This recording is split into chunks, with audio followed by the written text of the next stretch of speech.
Hello everybody and welcome back to FX Street. Today we're going to be taking a look at Shiba Inu and try to see if actually you know what, Shiba Inu looks way better than what Dogecoin is printing right now, and I think there's going to be a sweep of the range high. But before I actually get into the details of the stuff, please make sure to head on over to our YouTube channel and hit the subscribe button. And if you want to stay updated to the content that we produce every single day, click on the bell icon so you don't miss out on the stuff that we produce.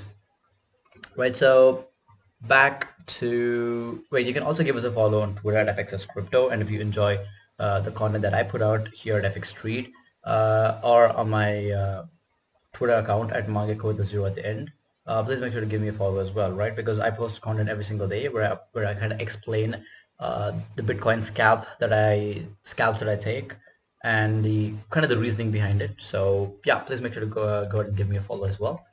Let's head back to Shiba Inu, right? Let me just quickly take a look at Shiba Inu from a high time frame perspective. Uh, I kind of explained the fair value gaps and what they mean in a previous video.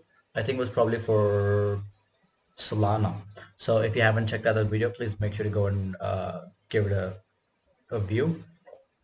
So let me just briefly and very quickly explain what fair value gaps are. When the price kind of moves away quickly from a position, it could either be an upswing or a downswing. It leaves these inefficiencies where there's only buying and no selling.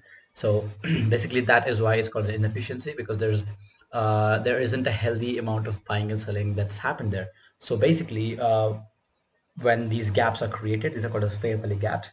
Uh, so when these gaps are created, right, what usually happens is the price kind of reverses back, fills these gaps, and then proceeds to go in its desired direction, right? Excuse me. So fair value gaps are pretty popular. I've seen them quite a bit. For example, right, let's take a look at a fair value gap here. Right, so as you can see here, Shiba Inu, right, kind of rallied quickly away from here all the way up to this point here, and then created this massive fair value gap extending from this point to this point here, which is 228 to 246. So as price kind of like topped around here, it slowly started going back to the mean, and as you can see here, price started filling this fair value gap. First it filled it up to 243, and then filled it all the way down to 236, and then there was still a little bit of gap remaining here, which was eventually filled on the 25th of April as price moved below that, right? So this is fair value gap, and similarly on one-on-one time frame here, the fair value gap can extend all the way up to 206, and the lower limit extends up to 72. So as Shiba Inu kind of traded here, the fair value gap kind of extended down to this level here at 170, and now that we have this massive crash that took place due to the Luna and the USD depeg, the fair value gap kind of now extends from roughly 72 to $90. I mean, not dollars, 0.5072 to 90. That's where the fair value gap is right now. Although I don't feel like the price is going to anytime soon come down and fill this gap here, right? And the reason for that is because we kind of have this support level here at 89, and I think that's where the price is kind of going to form a base of some sort. So yeah, for now the downside is kind of capped at 89, and let's take a look at it from a lower time frame perspective. So I'm marked at this range here, which extends from 114 to 143, and so far what Shiba Inu has done is kind of got rejected by the 50 first time, fell short on retesting it the second time here, and then swept the low.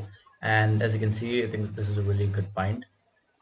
Kind of formed, saw really triple tap setup, or waited for triple tap setup where a range low forms, and then the price kind of deviates below the low, and then we have third tap where the price moves above. So even if you had entered Shiba Inu around here, the triple tap setup, kind of pretty soft losses below the deviations low, and then kind of expect the price to sweep these highs around here.